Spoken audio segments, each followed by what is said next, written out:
Hello everyone and welcome back once again to my Microsoft Flight Simulator 2020 flight training series.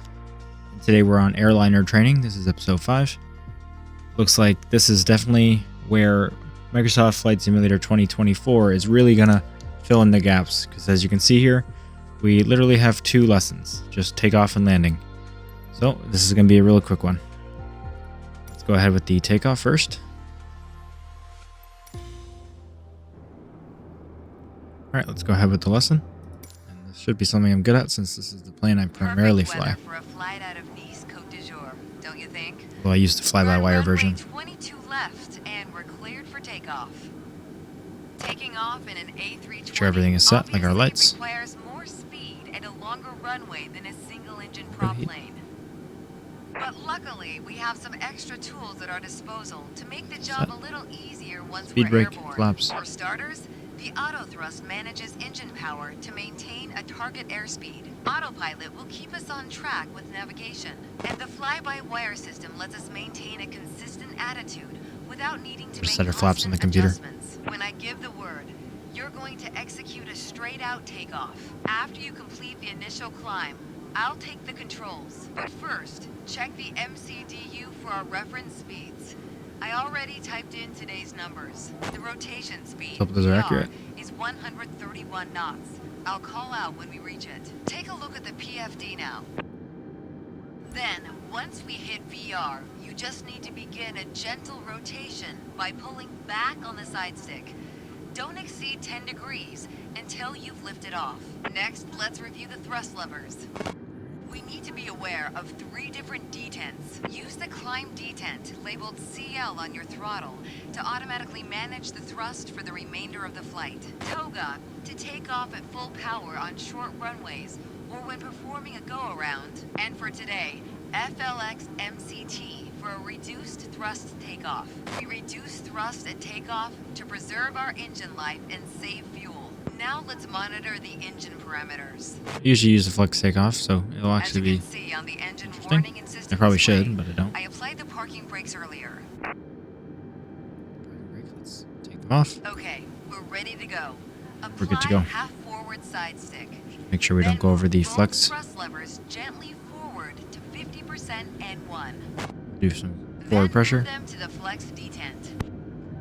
Okay, now the auto thrust is armed. Use the rudder to keep us on the center line. 80. We can reduce our forward pressure. What to do is not as steep of a climb as we're doing flex Rotate. takeoff. Reduce thrust takeoff. Let's rotate. It's much slower of a pitch, for sure. Positive climb, gear up. Gear up. Engage autopilot. Turn on autopilot. Autopilot can either be engaged 5 Reduce our seconds flaps. or The overspeed. 100 feet after takeoff to manage heading and altitude. The FMA is showing lever climb, which means we've reached thrust reduction altitude. Adjust the thrust levers to climb detent. Let's move them to climb. Now we're in the climb detent. Auto thrust is active and will manage airspeed by adjusting the power. At S speed, retract flaps to 0. Disarm ground spoilers. We've already done that since we've already passed that speed. That was Disarm the excellent. spoilers. And that's it. Nice and quick, as I imagine the landing will be as well. So let's go ahead and do that.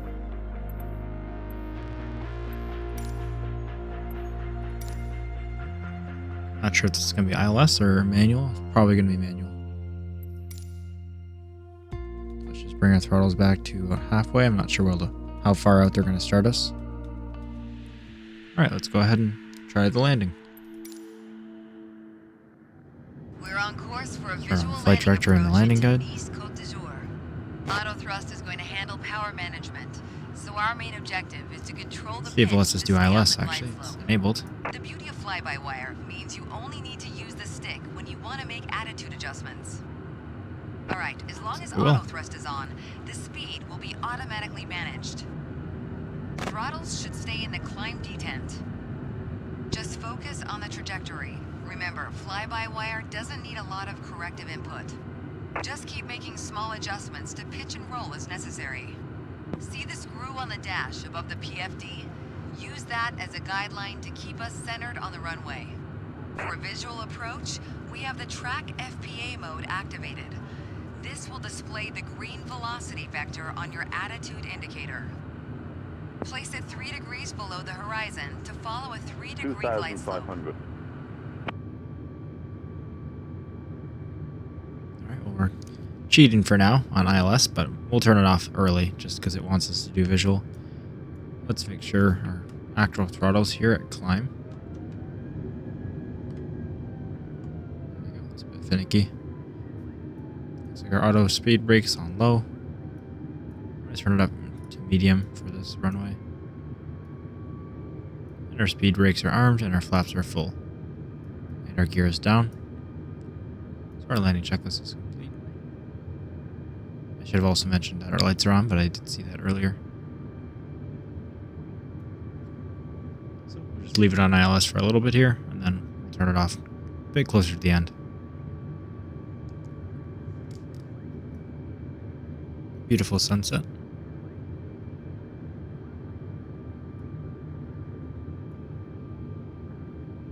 It's where you don't notice the difference right away, but there's definitely subtle differences from the fly-by-wire. The biggest one, obviously, that's noticeable is that there's no fly pad here. Look to the right of the runway at the 4 colored lights called PAPI. They'll give feedback to stay within Zoom in a on those. 3-degree glide slope all the way down. If the PAPI shows 2 white lights and 2 reds, then we're on target. 4 white lights means we're too high. 4 red means we're too low. At 20 feet, pull back on the stick to kiss the runway, but be careful to avoid a tail strike. We're going to go ahead and turn autopilot off early. We'll keep auto throttle on, just so we can both line up a little bit better, and then we're not cheating as much, not using ILS. But knowing how to use the aircraft systems is hardly cheating for flying the aircraft. Although we will have an ILS lesson later on in a further episode. 1,000.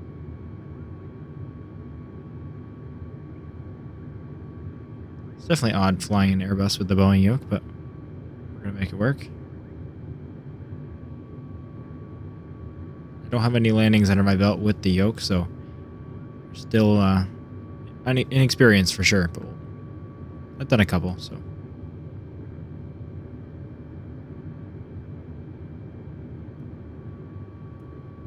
Sorry about the stuttering there. Just wanted to make sure my gear was down. Once again, 500. we're coming in too high. 400. My mistake, too low. 300.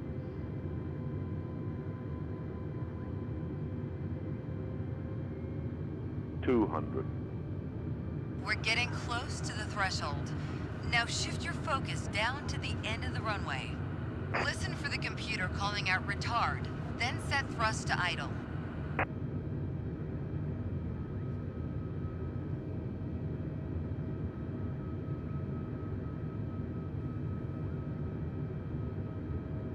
$100. 60, 50, 40, 30, Time to flare. 20. Retard 5.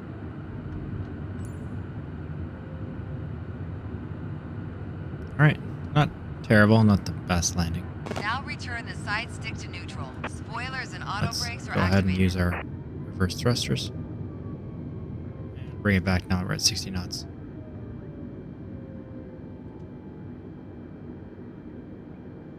That was excellent. Let it come to a slow stop. And not the best landing coming in too low, and I should have obviously known with the puppy lights. Just a bit of a brain fart, but we got an A, so I'm going to let it slide. Let's go ahead and see what will be for next episode, because this was definitely a quick one. We'll be doing a bush pilot, which is going to be pretty similar to the VFR navigation, I imagine, just a bit more advanced. So I'm looking forward to learning that. Thank you guys for watching, and I'll see you then.